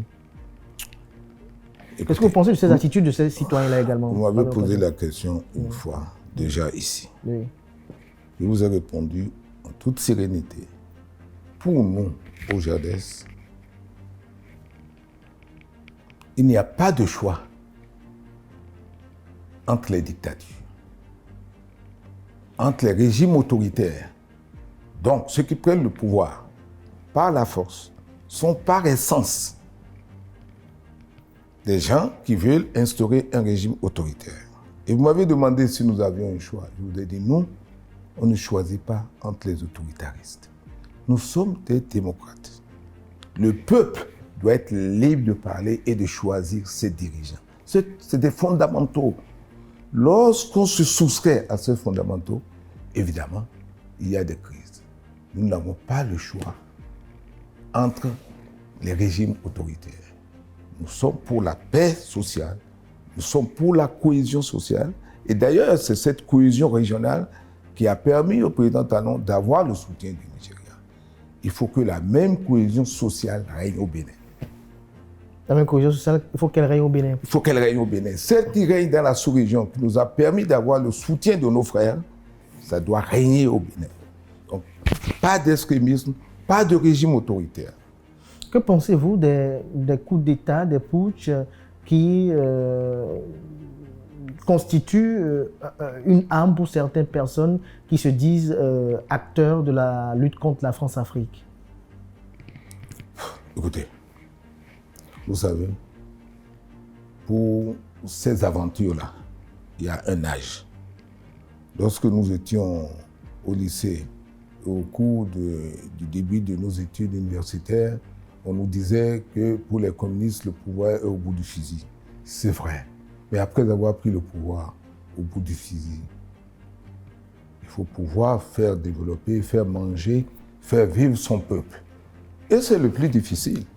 Tous ceux qui arrivent à prendre le pouvoir par les armes, ils finissent comment? C'est les armes qui les chassent aussi.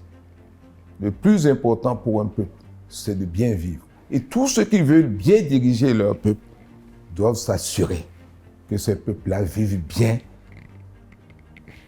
comme ils le souhaitent, tout en étant libres, même s'il faut une certaine discipline de groupe. Même s'il faut une certaine discipline de groupe. Alors, aujourd'hui, au lendemain de cette tentative de putsch, pour vous, quels sont les enseignements à en tirer et qu'est-ce que vous avez à dire au président de la République et à l'armée béninoise? Je ne suis pas certain que les putschistes aient bénéficié du soutien de toute l'armée. C'est qu'il y a encore dans nos pays des militaires bons citoyens.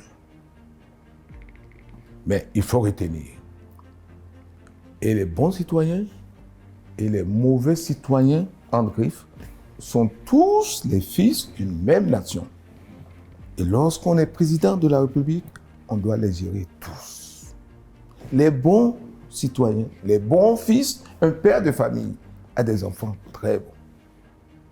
Il y en a qui sont approximatifs, il y en a qui sont très mauvais, mais il est le père de tous ses enfants. Lorsqu'on brigue un tel mandat, qu'on est président de la République, il faut savoir gérer les très bons,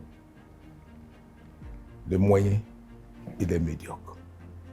Le président Talon, qui a su contenir sa colère, doit savoir gérer tout cela en tant que père de la nation et faire prendre au pays de bons caps. Lorsque Patrice Talon, dans son adresse, dit que les faits ne seront pas impunis, qu'est-ce que vous présagez là?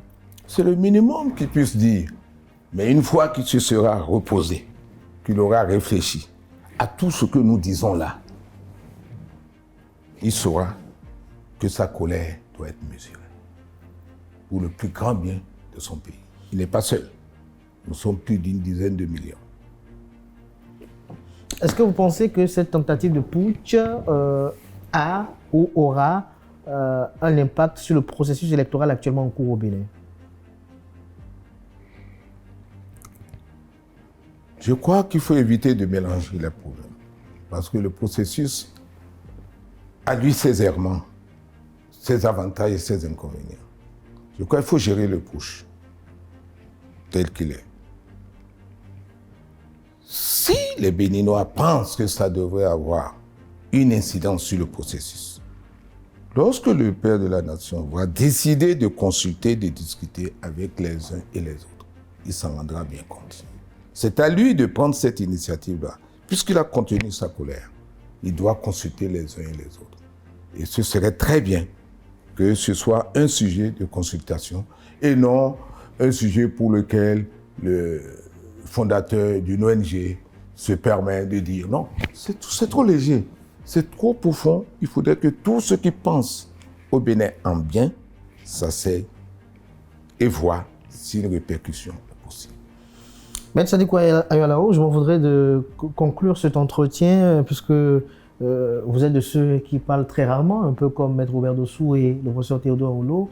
Je m'en voudrais de ne pas vous interroger quand même de petites questions sur la réforme constitutionnelle qui a été opérée dans votre pays, le Bénin, une réforme constitutionnelle qui instaure un Sénat et également des septennats en République du Bénin. Comme je vous l'ai dit tantôt, ça fait partie des questions auxquelles nous devons tous réfléchir en profondeur.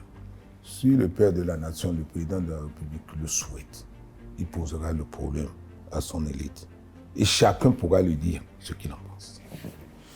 J'étais chez le président Robert Dossou, le président Théodore Olo, tous deux m'ont confié avoir échangé avec le président de la République, notamment sur des échanges sur cette révision constitutionnelle. Est-ce que vous pensez qu'il est opportun, qu'il est nécessaire, après le vote de la révision de la Constitution, que vous asseyez encore pour échanger autour? Mais vous savez, ça n'a pas été fait avant. Il faut bien le faire à un certain moment. Le président n'est pas seul. Les anciens présidents ne sont pas seuls. Il y a tout un peuple. Moi, j'ai même demandé aux avocats. Mais ils sont élus par le peuple. Oui. Les parlementaires qui l'ont fait. Ils sont élus pour un mandat donné. Ils ne sont pas élus pour ça. Mais la Constitution prévoit les moyens pour la réviser. Et par voie parlementaire. C'est votre droit. Mais si le président de la République estime qu'après toute l'expérience qu'il vient de vivre, il souhaite en discuter dans un cadre un peu plus élargi. Ça prouve qu'il a du savoir-faire. Maître Sadiko Ayalao, merci pour ce moment d'échange. Je vais vous demander de regarder droit dans votre caméra et de dire quelques mots à l'endroit de vos concitoyens. Est-ce que aujourd'hui vous pouvez leur raviver la flamme de l'espérance? Mais ils doivent être très heureux, moi compris, que nous ne soyons pas sous le joug d'une nouvelle dictature ou d'un régime militaire ou autoritaire.